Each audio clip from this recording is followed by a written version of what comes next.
नमस्कार दोस्तों, एक नई लर्निंग के साथ हाजिर हूं और आज की लर्निंग में एक ऐसी कंपनी को लेकर के चर्चा करने की कोशिश करेंगे जिन कंपनियों की जो सेक्टर है ना उसको कहता कहा जाता है जो मार्केट की किंग। खास करके स्टॉक ब्रोकिंग वाली जो कंपनियां हैं, फाइनेंशियल सर्विस वाली कंपनियां हैं जो फाइनेंशियल सर्विस के साथ साथ स्टॉक मार्केट में डील करती है, शेयर सिक्योरिटीज में डील करती है।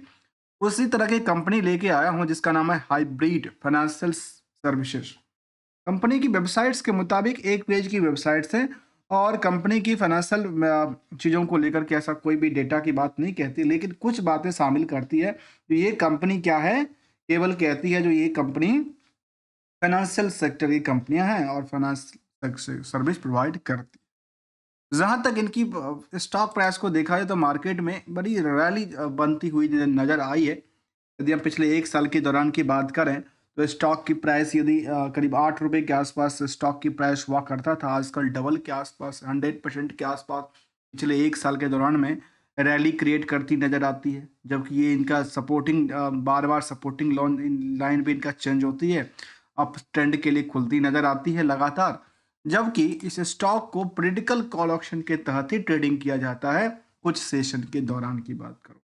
ईएसएफ स्टेज 2 में अंदर रखा गया है और मार्केट में जो इनको लेकर के कुछ पार्टों को जरा समझने की कोशिश करेंगे तो मार्केट के पूरे कैप 48 करोड़ की मार्केट कैप, जिसको कैप्चर करना आसान है। पर अच्छी बात यह है कि प्रमोटर के पास 64% की होल्डिंग के आसपास बनी हुई है, जहां पे number of share 2 crore 94 lakh कहती है, जिसकी वजह से ₹16 के प्राइस की वजह से 48 करोड़ का आंकड़ा देती है। यदि कंपनी को बुक वैल्यू से कंपेयर करते हैं, इंट्रिंसिक वैल्यू से कंपेयर करते, तो कह सकते हैं कि नियर अबाउट द भी मार्केट बहुत ज़्यादा जंप नहीं किया, 115% के आसपास की उछाल क्रिएट किया है। साथ में आरओई आरओसी की आंकड़ा 7 से 7.5% के आसपास ही झेलती नजर आती है, लेकिन अर्निंग पर शेयर जो है वो करीब ₹1.24 कम आती है। जहां तक कंपनी में आरओई आरओसी का सवाल है, वो 7% के आसपास चलती थी। इंडस्ट्रियल के पी के मुताबिक देखा है तो ये आज भी बिल्कुल ही खाली खाली सा इनकी मैदान दिखती है। अर्थात यहाँ से 100% के आसपास उछलना मतलब हो जाता है 32 से 35 रुपए के आसपास, 40 रुपए के आसपास। क्या लगता है कि आने वाले समय में इस स्टॉक की कीमत 40 रुपये और उससे भी बेटर हो सकती है। अब ये आंकड़ा हमें सामने दिखाएगा कौन, वो दिखाएगी इनकी फाइनेंशियल पोजीशन को लेकर, जहाँ करंट रेशियो के नंबर काफ़ी ज़्यादा हाइक की बात कहती है और फाइनेंशियल पोजीशन इसको लेकर ये दर्ज करती है कि ईयर एंड ईयर बेसिस में कंपनी लगातार चलती जा रही है। लगातार क्या चलती, अब ट्रेंड के लिए खुलती है, जहाँ पे 282% तक की मूव देखने को मिला है। दूसरी तरफ यदि हम कुछ और पहलू को देखें, जहाँ पे क्वार्टरली डेटाबेस कहते हैं इसको लेकर के, तो सितंबर से लेकर के अभी तक का जो ट्रैक रिकॉर्ड रहा इसको, वहाँ पे ये इस तरह के डेटा सामने रखता है और 100 करीब करीब कहते हैं 113% तक की नेट इनकम साइड में इंक्रीज होती नजर आई। अगली कड़ी की बात कहता हूँ, यदि लास्ट 12 महीने के डेटाबेस को भी देखा जाए तो ये कंपनी अपने पुराने सारे रिकॉर्ड को तोड़ करके नई रेजिस्टेंस क्रिएट किया है।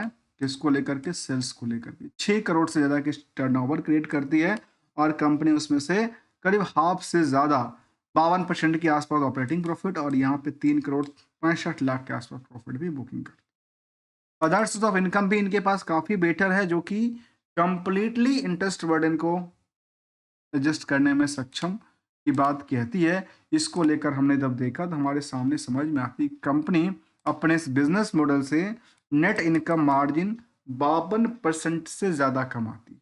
इस 52% के कमाने के पीछे की वजह को देखा जाए तो रिस्क केवल 14 दिन की बात कहती है और कर्ज को लेकर बिल्कुल पे आउट करती जा रही है, जबकि इनके पास फिक्स सेट्स की तादाद या फिर इन्वेस्टमेंट की तादाद काफ़ी ज़्यादा मात्रा में बढ़ा हुआ नजर आया। एक तरह ये कह सकते हैं कंपनी एक इन्वेस्टमेंट कंपनी के तौर पे कामकाज करती जा रही है मार्केट में।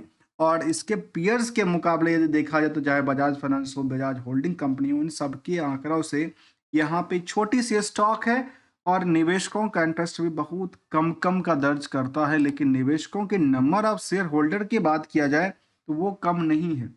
जो प्रिडिकल कॉल ऑप्शन के तहत ट्रेडिंग होती हुई कॉल शेयर है, उसमें 48 करोड़ की मार्केट कैप वाली कंपनी में 50-52 हज़ार से ज़्यादा निवेशकों का इंटरेस्ट क्या है, जुड़ा हुआ नज़र आया है।